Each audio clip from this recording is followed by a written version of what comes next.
Selamat pagi Sobat Sahabat, apa kabar? Assalamualaikum, semoga Sobat Sahabat dalam kondisi sehat walafiat semua. Mungkin sedikit sharing bahwa kita ini sudah mulai memasuki musim penghujan. Nah, seperti kita ketahui bahwa setiap kali masuk musim penghujan sudah otomatis ada dua kondisi di sini yang keterkaitan dengan pemeliharaan broiler. Yang pertama adalah sudah pasti kelembabannya naik di lingkungan dimanapun, apalagi di daerah dengan MDPL tinggi ya, maupun di daerah yang MDPL-nya rendah pasti kelembaban naik akibat curah hujan. Dan yang kedua, bertolak belakang dengan kelembaban pasti ada penurunan suhu. Nah, kondisi-kondisi ini kita tahu bahwa broiler modern ini ayam yang sangat sensitif, ayam yang sangat peka terhadap kondisi lingkungan. Ini pasti akan menimbulkan efek. Nah, kalau kita mau rangkum apa sih dampak dari efek musim penghujan ini? Jadi yang pertama adalah yang perlu Sobat Sahabat perhatikan adalah kejadian hipotermia atau cold stress. Kita sebut cold stress atau stres akibat kondisi dingin. Nah, stres akibat kondisi dingin ini akan sangat rawan terjadi untuk ayam-ayam di fase poikilothermik atau di bawah 21 hari ya. Jadi di mana ayam masih sangat tergantung kepada suhu lingkungan. Ini ada keterkaitan dan pemanas.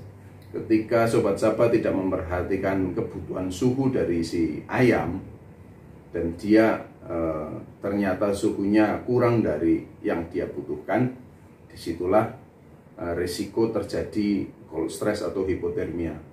Dan ini akan menyebabkan yang jelas adalah nafsu makannya ada, tapi nafsu minumnya turun, water intake-nya turun. Dengan kondisi water intake yang turun ini yang menyebabkan pakan ini kekurangan air di dalam tubuh, dan itu menyebabkan penyerapan nutrisi pakan menjadi terganggu, sehingga yang banyak muncul di lapangan itu adalah kasus feed passage ya. Jadi makan pakan keluar dalam bentuk pakan lagi. Itu kan otomatis nanti akan mengganggu dari sisi pencapaian FCR-nya ayam Sobat Sahabat semua. Terus diperhatikan. Yang kedua, dengan adanya kondisi hipotermia atau cold stress itu, ini akan menyebabkan ayam menjadi pecah keseragaman, bobotnya tidak masuk karena feed intake terganggu, water intake terganggu tadi, penyerapan nutrisi terganggu, sehingga pencapaian bobotnya pasti di belakang ada kemunduran.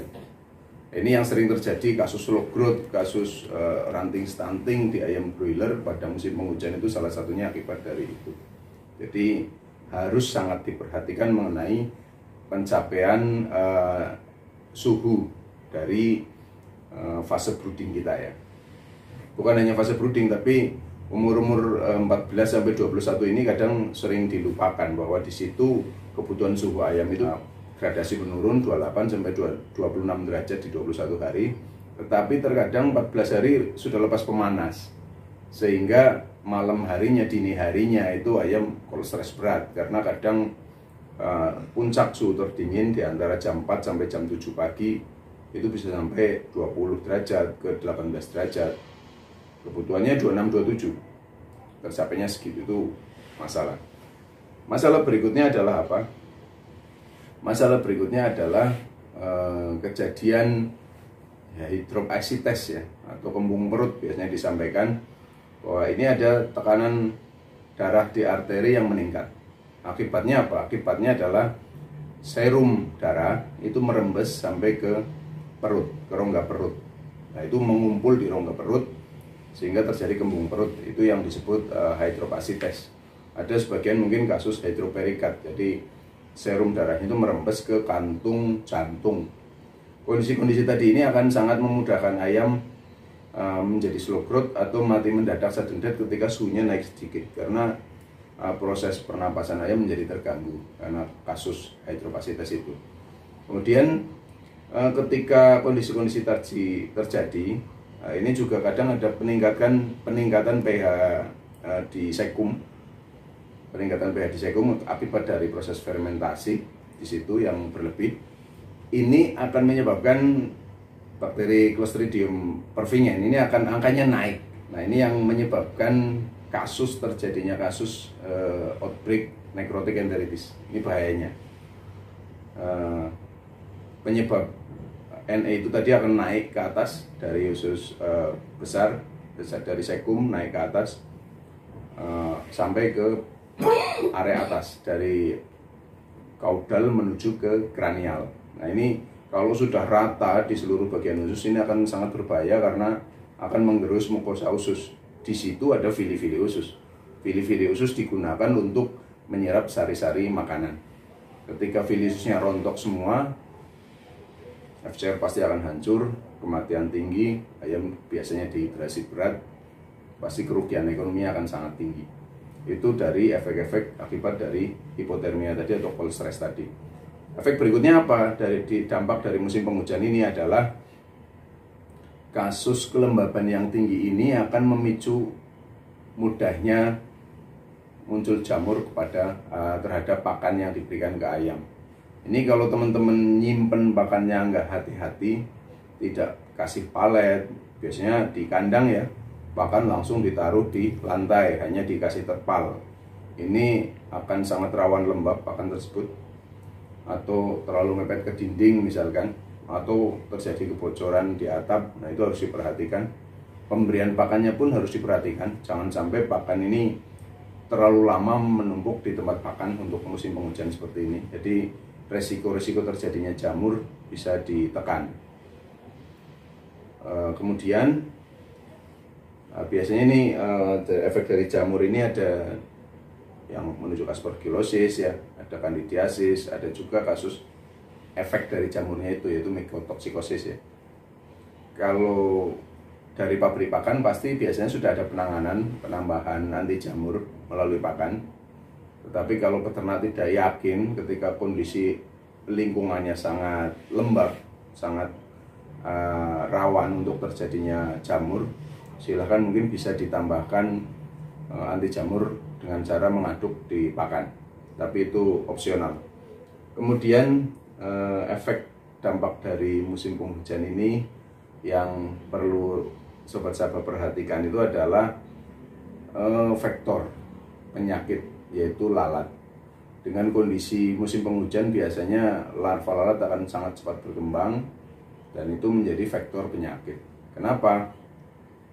Karena larvanya cepat berkembang, dia cepat dewasa dan dia bertelur ribuan, siklusnya akan sangat cepat dan lalat akan sangat banyak. Lalat seperti kita tahu, dia itu faktor banyak penyakit. Ketika dia masuk ke tempat pakan akan mencemari pakan, masuk ke tempat minum mencemari minum dan seterusnya. Gimana cara penanggulangannya ya? Perhatikan untuk pengurangan populasi lalat. Banyak cara ya. Terakhir nih yang akan saya sampaikan yang banyak kejadian di lapangan adalah kualitas air yang cenderung menurun ketika musim penghujan ya. Jadi ketika musim penghujan ini dari kemarau, di mana debit air kecil, di situ residu mikroorganisme akan sangat tinggi, menuju ke musim penghujan. Ini juga kandungan air ini akan menjadi sangat jelek ya, kualitasnya akan sangat menurun. Lengah sedikit di sini karena tadi si ayam juga sudah stres dengan kondisi kelembaban yang tinggi dan lain-lain. Ini akan sangat mudah memunculkan kasus-kasus bakterial, contohnya seperti coli bacillosis ya, E. coli. Jadi kebanyakan peternak kita ini masih air permukaan, bukan air artesis ya. Jadi air permukaan ini yang sangat-sangat rawan kondisi kandungan mikroorganisme di airnya akan sangat naik pesat. Di sini sobat Saba mesti disiplin untuk treatment airnya, jangan sampai lengah. Bisa dengan berbagai cara. Mungkin yang umum ya kita lakukan klorinasi. Berapa? 3-5 ppm, atau kalau mau pakai ORP meter mungkin sekitar 650 sampai 800 mv ya. Kalau mau pakai desinfeksi boleh. Di beberapa farm khusus mungkin sudah ada RO atau pakai sinar UV, tapi tetap saja kalau RO sinar UV hanya mensterilkan di tempat itu. Begitu masuk ke dalam kandang, jika paralonnya banyak biofilm ya tetap aja pasti ada kontaminasi. Jadi model desinfeksi air minum atau model klorinasi itu menurut saya yang paling akurat. Kalau desinfeksi harus tepat dosis ya, jangan overdosis. Kalau klorinasi silakan, itu yang penting dosis masuk, over dikit-dikit juga nggak masalah. Mungkin itu yang bisa saya share di pagi hari ini sambil robot kopi. Waspadai dampak musim hujan. Yang jeli di situ, yang disiplin di situ, dia yang akan survive. Apalagi kondisi broiler saat ini sedang memang sangat-sangat membuat kita bingung ya, arahnya ke depan mau seperti apa, karena harga selalu di bawah HPP. Tapi tetap semangat, peluang pasti ada. Salam sehat, salam sabar.